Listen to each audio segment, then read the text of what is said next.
৪৬ দিন কারাভোগ শেষে নিজ দেশে ফিরেছেন ৬৪ ভারতীয় জেলে। বৃহস্পতিবার জেল থেকে ছাড়া পেলে পুলিশ তাদের মোংলায় নিয়ে আসে।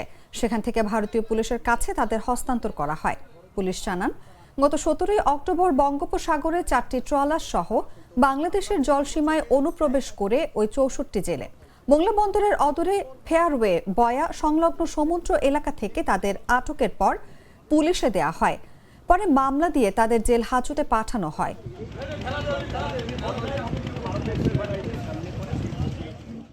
গত অক্টোবর মাসের মাঝামাঝি যে ডানা নামক যে ওয়েদার রিপোর্ট যে খারাপ আবহাওয়ার যে পরিস্থিতি তৈরি হয়েছিল, তার আগাম আমাদের বঙ্গোপসাগরে একটা কুয়াশা ঘনীভূত হয়ে যায় এবং অন্ধকারাচ্ছন্ন ভাব এসে যায়। সেই জন্য এদের দিকভ্রমরাট করে ভারতীয় জলসীমা থেকে বাংলাদেশ যে জলসীমা হয়তো ঢুকে গেছিলো ভুলবশত, সেই জায়গার থেকে দাঁড়িয়ে বাংলাদেশ নৌবাহিনী তারা এদেরকে গ্রেপ্তার করে এবং মামলা দেয় এবং দুই সরকার মিলে একটা মামলাটাকে প্রত্যাহার করে নেয়। ভারতীয় সরকার এবং আমাদের বাংলাদেশ সরকার যে ইন্টেরিয়াম সরকার আছে, তাদের সকলকেই আমি ধন্যবাদ জানাই।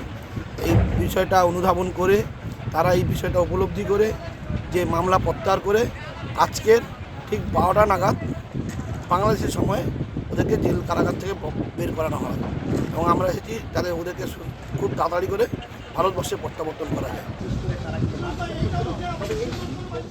৪৬ দিন কারাভোগের পর তারা ছাড়া পেলে পুলিশ মোংলা নিয়ে আসেন। বিকেলে তারা ভারতের পশ্চিমবঙ্গের দক্ষিণ ২৪ পরগনার কাকদ্বীপের উদ্দেশ্যে রওনা হওয়ার কথা রয়েছে। তারা কাকদ্বীপের বিভিন্ন এলাকার বাসিন্দা।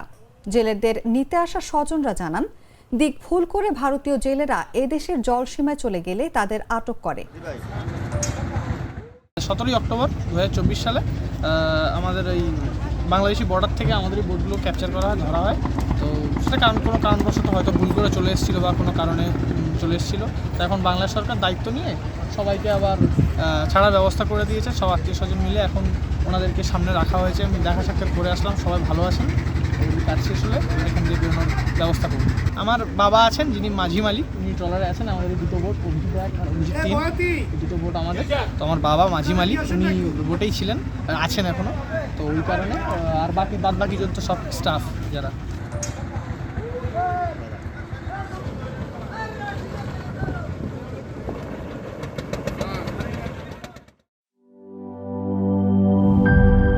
টাইলক্স, যার অ্যান্টিব্যাকটেরিয়াল এজেন্ট টয়লেটের কোনায় কোনায় পৌঁছে ৯৯% জীবাণু ধ্বংস করে। টাইলক্স টয়লেট ক্লিনার, ক্লিন মানে টাইলক্স।